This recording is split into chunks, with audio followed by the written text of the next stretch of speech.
Hi, I'm Jay Fedigan. Welcome to Foodytime, where we talk with interesting people about food and wine, drinks, cocktails, cooking, you name it. If it tastes good, we want to talk about it. Today we're going to be talking with a great guy, not coincidentally, one of my oldest and dearest friends, Jonathan Alsop. Jonathan is the creator of the Boston Wine School. He's an educator, he does tour guides, he's an author, he's been published in national magazines, newspapers. He's got his own book, which is fabulous, The Wine Lover's Devotional. Really interesting read, a lot of fun. Why don't we start with a little bit of a backstory? Let me hear that. I kind of laughingly referred to it as, moonshine to champagne, but I thought that you'd get a kick out of that. But if you could tell me a little bit about your where and how you got here. Sure. Well, the first time that I ever had an opportunity to write about wine was back in 1988. I had started life as a corporate speechwriter, speeches, scripts, sales meetings, trade shows, stuff like that. We did a lot of that work together, the two of us. And I was writing this sales meeting for Data General. It was happening in Hawaii, and it was all of the international offices. Mm-hmm. And the Australia-New Zealand wing of the company decided that they wanted to do an Australia-New Zealand wine and food night. The different divisions, they host different events during these sales meetings and conventions and stuff. And I was writing everything else. So my bosses essentially just said, hey, writer boy, you're writing the rest of this stuff, write this too. And so this was all Australian, New Zealand wine. And I began to research it. And, being 1989, there really were not any Australian, New Zealand wines in the US yet. Right. So I'm trying to research this, and I'm really not making any headway because it's just something that we don't have and can't get. Mm-hmm. I contacted the client. I said, hey, I'm this is what's happening.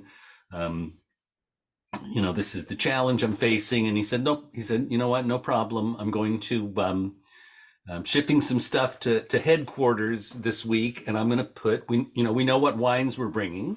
I'm going to put a couple of bottles of each wine there, and then you'll just taste them and you'll just write about them yourself. Mm-hmm. I was saying to myself, what do you write? How do you write? How do you write about wines? And the client says, oh, you've read those wine magazines. It's just a bunch of incomprehensible gibberish, magical mystery tour mashup. You'll be fine. And when he said that, I realized, in fact, he was right. I would be fine. Mm-hmm. There's a lot of things I can't do, but I can definitely do that. And a couple of weeks later, this box showed up in my office. One of the funny things was that the guy who shipped it, he wrapped it in toxic nuclear waste tape, danger radio. It was wrapped in all of these warning. So no one would get into it and pilfer it or mess with it or anything. Mm-hmm. Strangely, they still brought it to my office. So I came into work one day and my colleagues are like, hey. Well, it wasn't the first time, right? That we'd had toxic substances. Yeah. Indeed. So I had a party, invited some people over. You were there. Mm-hmm. Some other colleagues were there, friends who I thought knew something about wine. And that was the first time I ever tasted wine. I mean, I had tasted wine before, but that was the first time I'd ever tasted it technically, mm-hmm. or really paid attention to it to get something out of it. Then I was going to turn around and have something to say about, even if it was just 2 or 3 sentences on a little tent card. At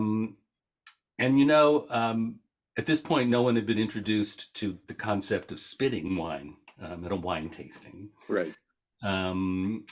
And I remember it, at the end of the night, I was lying in bed and, one hand on the floor and one hand on the ceiling, kind of stabilizing myself. And I thought to myself, wow, this is really these wine people aren't the unbearable turds that everyone thinks they are. I mean, I know. So, okay, I know who you're talking about. Mhm. Um, but it was very different than what I thought. It was much more interesting. There was stories behind stories of why these wines that are genetically identical from genetically identical grapes, how they taste so incredibly distinctly, verifiably, identifiably different. So uh, move forward a little bit. After uh, you then went to form the In Vino Veritas and the Boston Wine Yes, School, and how yes. did all that come about? Well, I started. Well, so I started uh, Shall we age writing. ourselves and tell everyone how you used to distribute In Vino Veritas? Oh yeah, through a fax modem. I had a fax mailing list, and I would distribute my wine column every week in the middle of the night. People who didn't have dedicated fax lines didn't appreciate that. But the people who did, you wake up and there would be, a 750 word column um, coming out of your fax machine. And soon to fade on that thermal paper. um, yeah, so I started writing about wine. I started freelancing articles about wine. As closed and as rigid as the wine world seems, and it is, Mhm. um, it's simultaneously also wide open. So that if you come in and just say, "Hey," like I did, just said, "Hey, I'm Jonathan, the wine writer. Teach me everything. Start at the beginning. Don't leave anything out." People are people are stoked to do that. Right. They want to share their story. They want to talk about what makes their wine special, what makes their vision different. Hmm. But when you go there, what you're writing about is the processes that are going on, what's going on in that barrel. Right. When a wine is aging in oak. Bill Russell, whom we both know from Westport Rivers down Yeah. in southern coastal Massachusetts. Hmm. He would talk. He one time talked about how every day he would taste his barrels to see where they were at. And one day he would taste his barrels and they would taste fantastic, and he would say, "I'm a genius, right? This tastes great." And then he'd have a great couple of 3 days, and then he'd come back and taste all his barrels again. And from the last time he tasted, they would taste like crap. Yeah. And he would say, "Oh no, Mm. I've ruined, I've ruined everything. There'll be no money for anyone." And then he'd have like a few really bad days, and then come back and taste it, and then it would taste okay again. You know, Hmm. it goes Yeah. through it goes through changes before it's really finished wine. And needless to say, emotionally, Bill would go through Hmm. those changes too, um, depending on if his wine was having a good day or not. Y- y- You And know, this is just exactly where it takes me to the next. You started really exploring wineries and winemaking up close in New England. I mean, yes, yes, that there was and still is an active wine a group of people who yes. are very successfully making lots of different wines. Well, so back in the 80s, 90s, there were maybe a half dozen wineries in Massachusetts. Today there are dozens. Mm. I mean, it is larger by a factor of easily by a factor of five, than it was 30 years ago. Hmm. Um, and I was actually thinking about this the other day, because these were people who had just made wine a few times. Explain what that means. I mean, Well, if the vines are producing grapes, then and you've had a year, 2 years, 3 years. That's the amount of times you make. yes, yes, you can only make wine once a year. Here you are in New England. You plant this new vineyard. 5, 6, 7 years later, you got grapes you're ready to make into wine. Hmm. 5 years later, you've only made wine 5 times.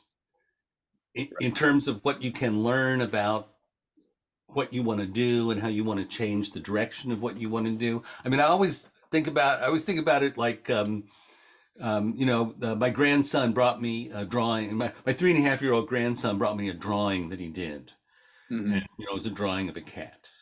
Okay, Hmm. and let's be honest, that was the worst drawing of a cat I think I've ever seen in my. I mean, it didn't look anything like a cat, right? It Hmm. looked like someone who had only drawn a cat a few times Hmm. was drawing that, Right. which is that was the situation. But I don't say to my 3.5-year-old grandson, I don't say, wow, I just got to be honest with you, this is crap. Really amateurish. And you should stop. Right. Hmm. So a lot of the wines that I was tasting, in New England and within driving distance of Boston, these were people who had made wine 3, 4, 5, maybe 10 times, Hmm. some of them. And it showed. It showed they were not where they wanted to be or where they were trying to get yet, because it just takes more time. It just takes more time. It takes more time to get there. And not even just the making of the wine, but the growing of the grapes and knowing how to tend, All because of it. many of them were working with their own grapes, or in a Of lot of course. cases too. There was certainly a lot of and still is a huge fruit wine Right. business, and some of Right. which is excellent in my Oh opinion. yeah. Yeah. I'm not a Well, big fruit wine lover, but there are well, many. and also, while people are planting vineyards and making vineyards and wineries in the ground, is a huge semi-underground Italian, European, Mediterranean, Portuguese community that is getting grapes from California and is making a ton of wine Hmm. that no one ever sees because it's all home consumption. Right. So when we talk about these, when we talk about these wines, we're really talking about the vineyards and wineries that people were trying to establish. And like I said, I'm tasting a lot of stuff that, um, you would say it tastes really, really interesting, and you never tasted anything like it before. Interesting, like when you take your parents to a restaurant they hate, and they say, "Oh, that was interesting." I Um, always said, I always, think of it, it's like, you know, do you think that they meant it to taste like this? well, Was this where they were headed, or you know what I mean? I remember a couple of times, because here it's New England, short growing season, cold spring. Mhm. The fruit tends to be underripe, and imagine like an underripe apple. It's more tart. It's not as fruity and round and juicy.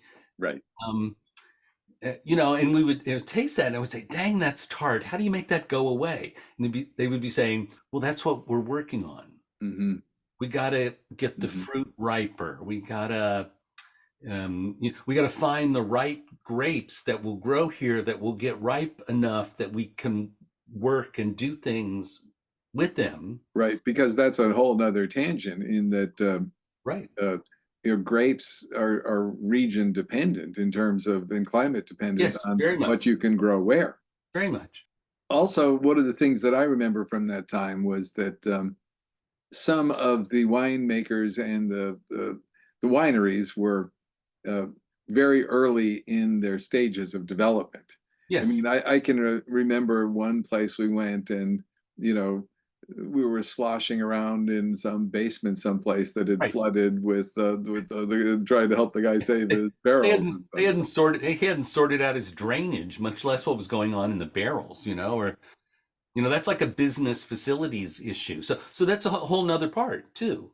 5 years of learning how to make wine, years of learning how to be in the wine business and how to be in business, whatever. It was just a lot of and because of that, I was not super focused on writing about this strange, exotic, off-putting, a lot of these wines. I was more Mhm. interested in where they were going to go, and So I wasn't tempted to write a long like sonnet on a strange semi-failed experiment. So in some ways, since I couldn't write about this wine as a product, I wrote about the people. I wrote about the drinking of it, the Mhm. tasting of it, the The eat, characters. the cooking with it, the They're all people. characters. You have to, right? Is there anyone is there any winemaker there around in the world? I have certainly have not met one. Maybe you have, who isn't what some might refer to as a character. Oh yeah, that's in many ways that's putting it mildly. It's a Um, prerequisite. and then the weird opportunities. Years ago, there was a winery down in Raynham called Via della Chiesa, Hmm. and a shipment of the planet's most expensive French wine had been shipped and had got frozen Hmm. and ruined.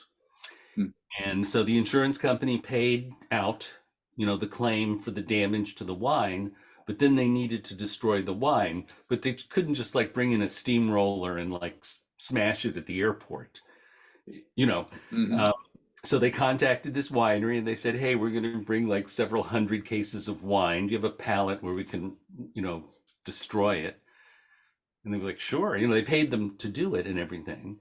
Right. But for a few weeks after they delivered the hundreds of cases of wine, but before the steamroller arrived, Yes. we would go down there and pick through these, a $500 bottle of wine that had been frozen and the cork was now sort of like poked out Hmm. to the top. That's still going to be an interesting wine, right, to taste and to drink. And we pulled. I'm sure the statute of limitations has expired on this, so I can tell the story to the planet. I mean, we pulled thousands and thousands of dollars of these famous collectible French Bordeaux and other French reds out of there. Like a bunch of it was completely trashed. It had frozen and the corks had popped out completely, and Hmm. the wine was just lost.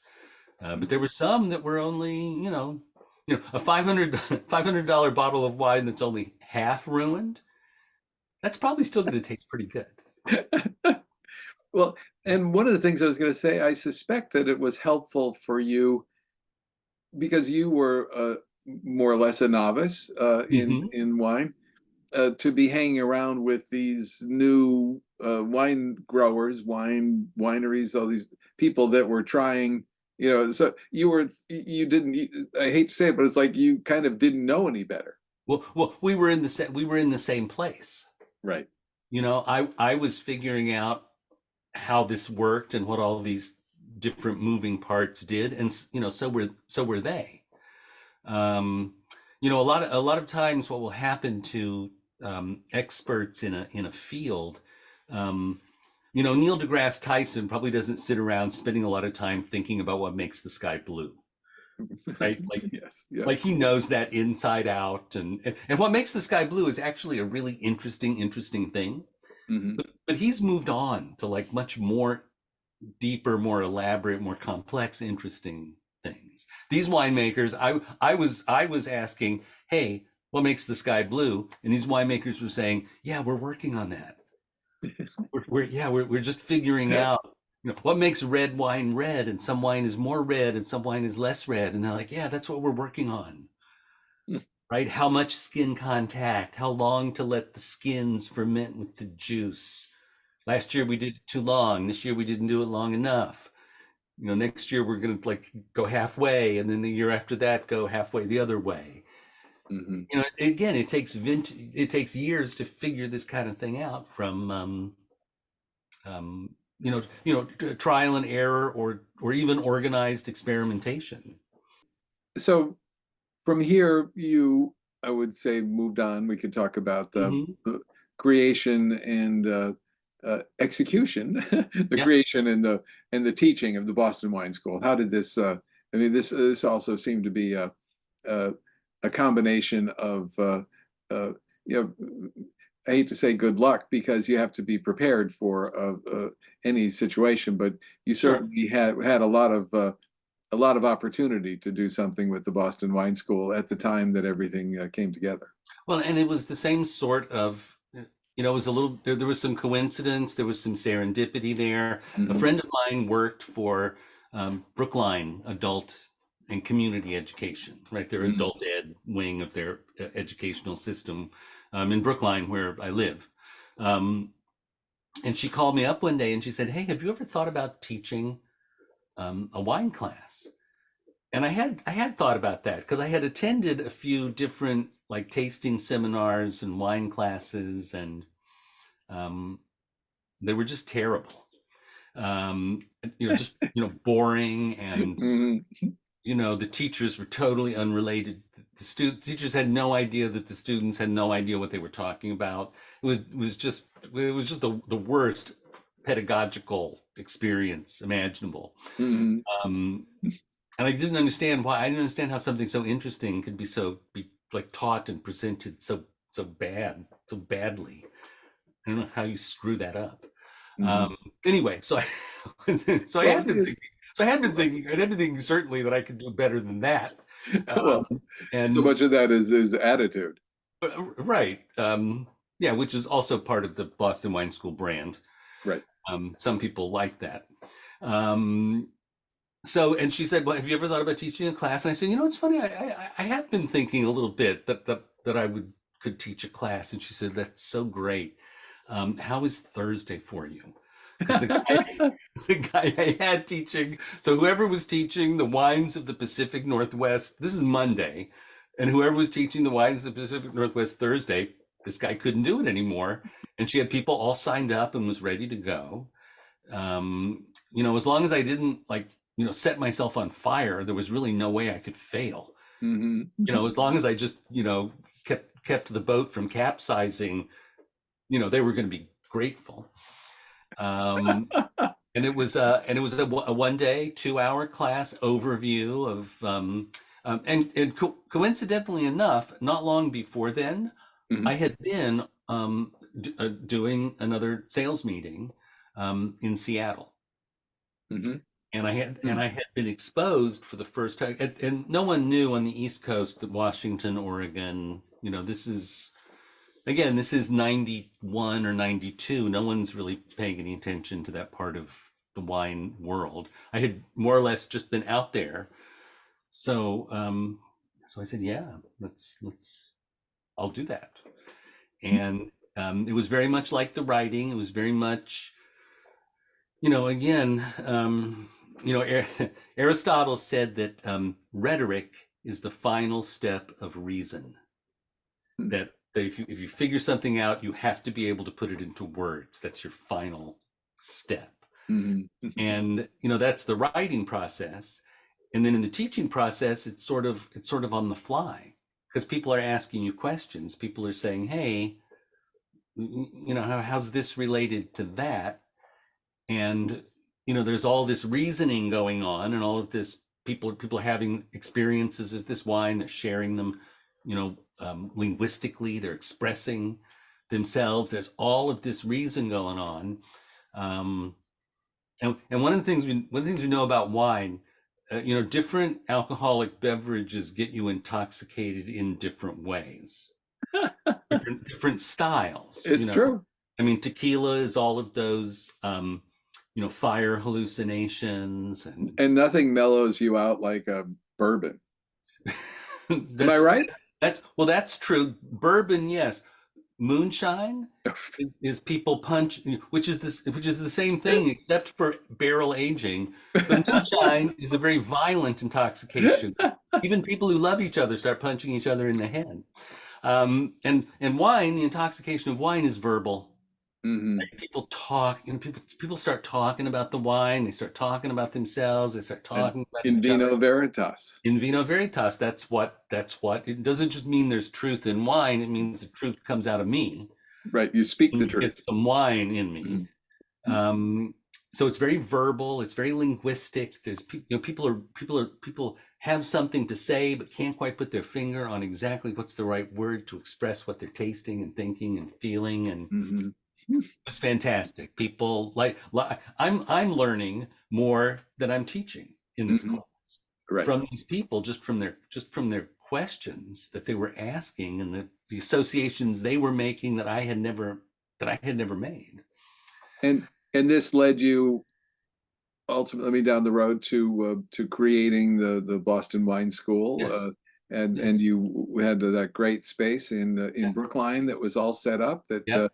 Right. um, Right downstairs from one of the finest wine shops that the Boston area has ever known, Brookline Liquor Mart. and a wine expert in Yeah, it was a great situation. I mean, we right. had a fantastic supplier, Right. right upstairs, and I And used to. they had great tastings as well. If we can take a little brief tangent again Sure. here, which so one of the most embarrassing things that I ever experienced I, in I know what you're going to say. good it was No. a particular wine tasting there. You want to share that story? Yeah. It was I a, it felt was so badly. I felt it wasn't we weren't embarrassed, but it a, was a one of those situations where you're exposed to an it was a embarrassing. tasting of red Burgundy, right, which is French Pinot Noir. And there were a bunch of different, like, current vintages, stuff that they were selling now. But then they also had a bottle of 1929 red Burgundy. Mhm. Technically it was a Mercury, Mhm. from the town of Mercury, named after the Roman god Mercury. And so this was in 1929, and this was in 1995 or something. So this was an ancient, ancient wine. So I got and this wine is priceless. 1929 Right. priceless. They're just you couldn't buy it, you couldn't sell it. There's no dollar figure on it, and they're handing it out in little itty bitty, teeny tiny. Seemed like a thimble, right? It was just like half an ounce, like the tiniest little thing. And people are reaching over each other. There's the tasting table, and there's a couple of lines of people, and people behind the table, people are reaching over each other. And the salesperson's name, his name was Clifton. And Clifton handed a little thimble of this wine to someone, and they fumbled the hand off, Mhm. and dropped the wine, like, right on the table. On And the white tablecloth, it just on the is white tablecloth in front of everybody, and someone behind us, as I recall, it was like behind us and slightly to my right, right. said, just loud enough for everyone to hear, "Well, there goes $50." And Poor Clifton. at which point Clifton, I think he went back in the loading dock and had a cry. He I was a mean, very meek, mild individual who then did he go on to be to the a priest or something or a yes, monk? yes, he did, actually. Yes, he replaced the industry of vice for the industry of virtues, I guess. Yeah, he did go on. He went on to study and become a Catholic priest. Now But with yeah, but the he was chagrined, and he just, like, fled from the floor, and it was like chapter 12 in Why They Hate Us. Like the anthology of, like, why people hate wine people. It's that kind of I think instead of wine that people, kind of don't you have to say why people hate enologists? well, enologists are people who study wine. I know it's We because that's the yeah, snobby term, right, for winemakers. enophiles. Enophiles. Yeah, which you could pronounce that, like, some classic Latin Well, pronunciations would pronounce that wienophiles, we know, and that's appropriate. which is not far from weenie, which I think is really where we're headed with this linguistically. So the Boston Wine School, you had terrific classes Mhm. and wonderful experiences. You Yeah, partnered with different caterers and had a terrific visiting and it vineyard also led to winemakers and and then you did this kind of brought you to a lot of to starting to do wine tours with yes, groups. What was yes. that like? Well, But you still are, I should say. You've yes, got a one coming right up. yeah, we did. So 2 years ago, we did Boston Wine School in Tuscany, Hmm. which was fantastic. I mean, there is nothing that compares with tasting learning, studying, smelling, feeling wine, like right there, where it's made in its environment. So, you're tasting wine in Tuscany that grew up in Tuscany, surrounded by Tuscany. It's it's like, it's like a multiplying force of of the locality, the local grapes, the local wine, the local food. It's the best way to learn and experience wine culture, and wine people. So One that was, story, if I can share, just mm, that is parallel to this. When I was young, I was a young teenager, visiting Ireland with my family.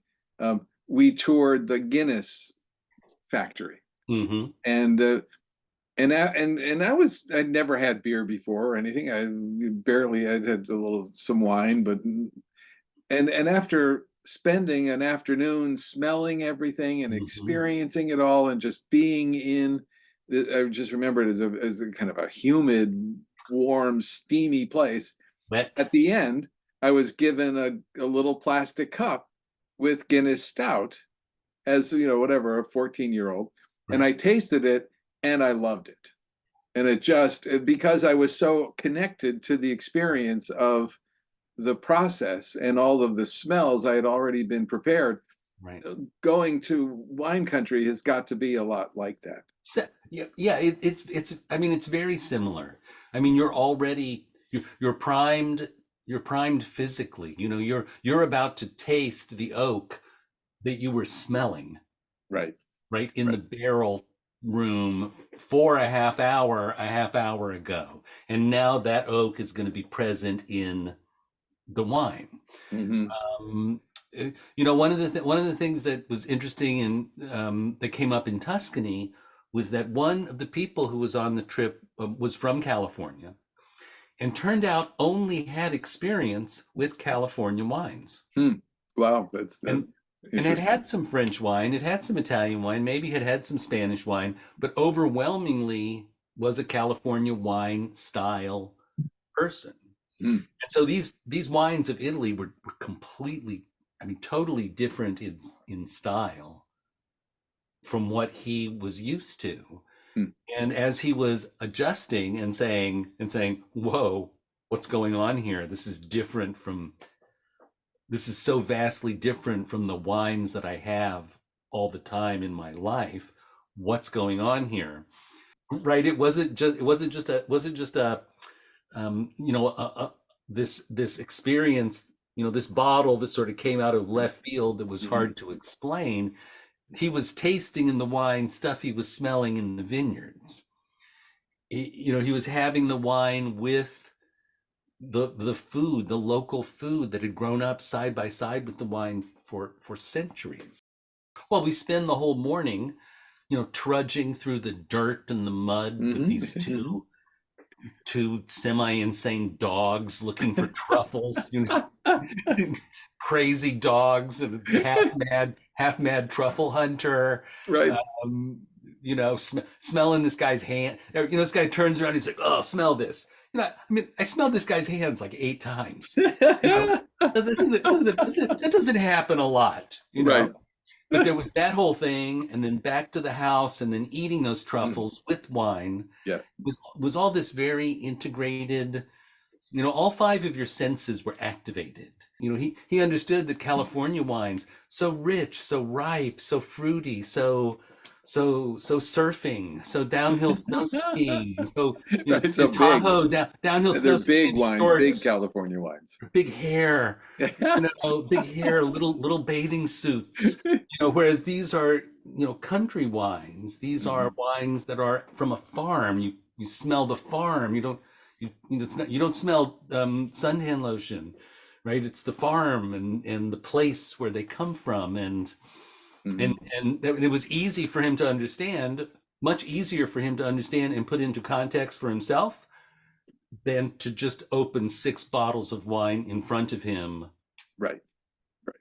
in California. Out of context. from The Italy, context is what's important here. and then try to put that into context. Right. It, it, it couldn't have happened for him in a week, Right.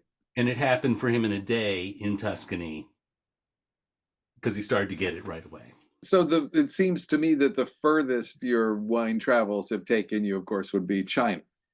China, Australia, New Zealand. Yeah. So Australia, New Zealand is one tact, and then China. What wine is like in experience through the eyes of a completely different culture. Oh yeah. Well, I mean, so I mentioned before the first wine class I taught, I've learned 100 times more than I taught. Right. I felt the same way when I was in China. First of all, here are people in class who speak English, but English is not their first language. So I'm having to think about how to say things that are meaningful in a way that people will be able to take it in. I imagine you have to stay away from idioms and idiomatic speaking. Idiomatic expressions, the horse getting out of the barn, like that doesn't mean, that doesn't, not only does that not mean anything, it just puts a distance between Mhm. where you are and where you're going. One of the first things that I learned is that traditionally, stereotypically, and truly, a lot of Chinese drinking culture is very fast drinking, heavy drinking, bottoms up shots Kind of like style. college students, sort of a thing. Very, very much, Mm. very much.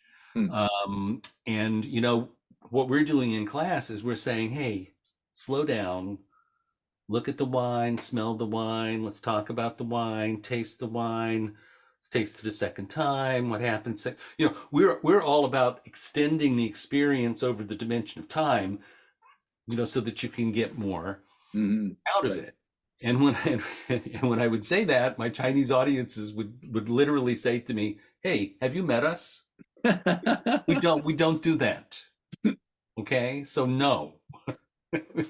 and it was tough. It was tough. It took me a long time until I think probably my second or third teaching tour that I did there. I actually met a winemaker who was a rice winemaker.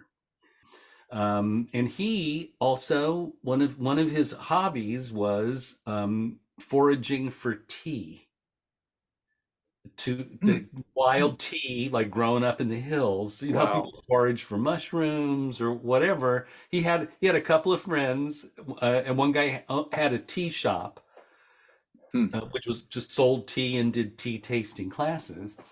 And he took me to and this is an entire separate story of how this tea class blew my mind, Right. I bet. changed my whole tea life completely. But one of the things that happened in this tea class Mhm. was was a long tradition of, there's the color of the first cup that we comprehend, Mhm. and then comes the color of the second cup, and we talk about how the tea has changed. Right? It's the same tea, it's the same water, but the first cup is going to be much lighter. Maybe it's going to be fruitier flavors. The second cup is going to be darker. It's going to be maybe more earthy, more leafy than the first cup. So Mhm. there's and when we talk about how the tea has changed, we talk about ourselves.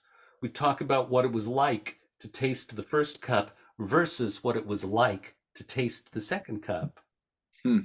And how did I feel about it? How did that make me feel? Wow.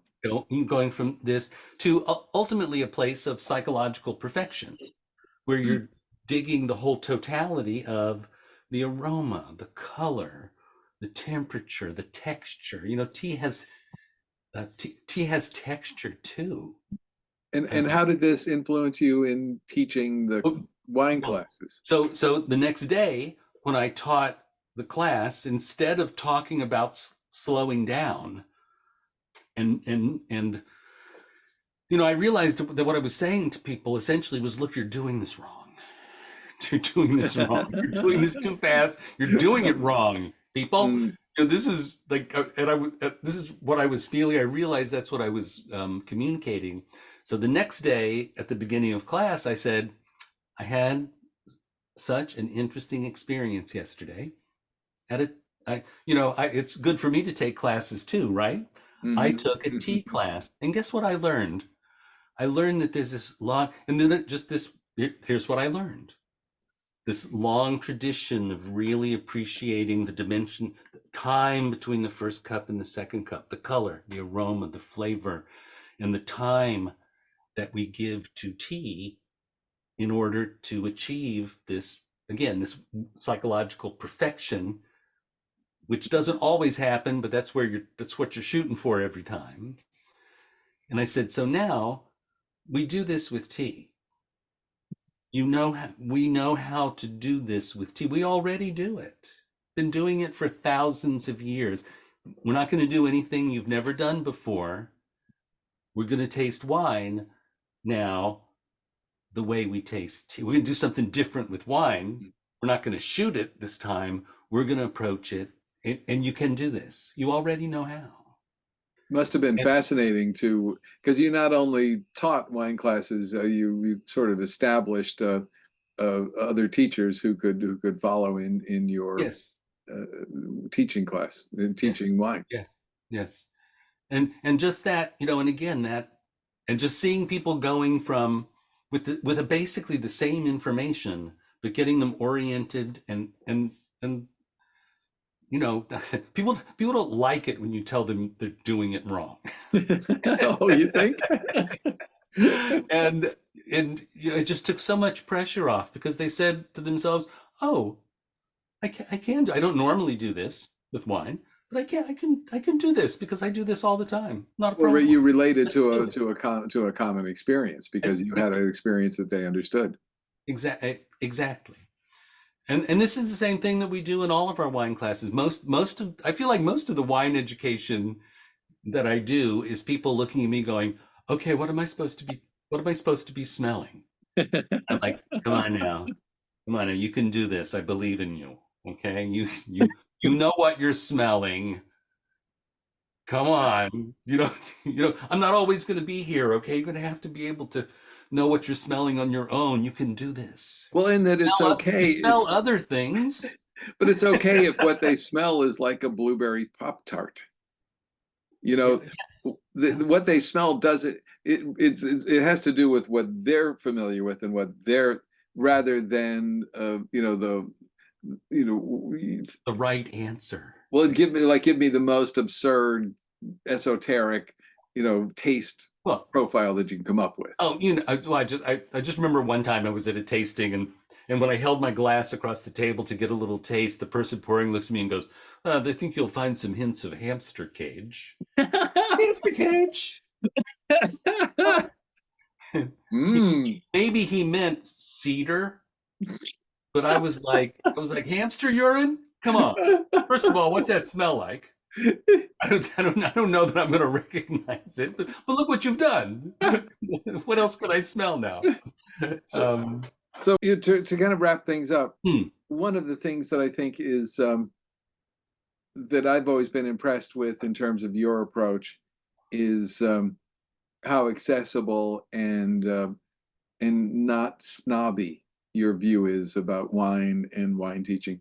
Could you talk a little bit about your philosophy and how and why I, you developed it? well, part of what you said earlier, which I had not really thought about before, is when I started learning and writing about wine, I was hanging out with people who were also learning about making wine, learning about selling wine. We were all at the beginning of our different processes. Right, their journeys. Just from, constantly being exposed to um, wine lovers, some hardcore long-term wine lovers, we get people come in the wine class and they start smelling wine. The other day, a woman actually said that it was the first time in her life that she had ever smelled anything on purpose. So I've never lost my memory of what it was like to learn that for the first time. Not to be too pompous and unbearable about it, but wine is art too. And when you see a piece of art, when you experience a piece of art, sometimes it happens, sometimes it doesn't, sometimes it happens a lot or very little. You should not be exactly the same person as you were before you saw it. Great art changes you, and in a kind of a smaller way and much less important way. That's what happens in wine class. That's what happens when people taste wine. That's what happens when people put it together with food. They're just never exactly the same again, and that's why we're here. Oh. Very, very dramatic Yeah. punctuation there. John, this has been great. I love talking with you as always. Oh, fantastic. Thank you. Thanks for Okay, having me. we'll see you later. Let's do it again anytime. Okay, bye. Thanks, John, for a fun and interesting interview. And thank you all for listening. And we'll see you next time on Foodytime.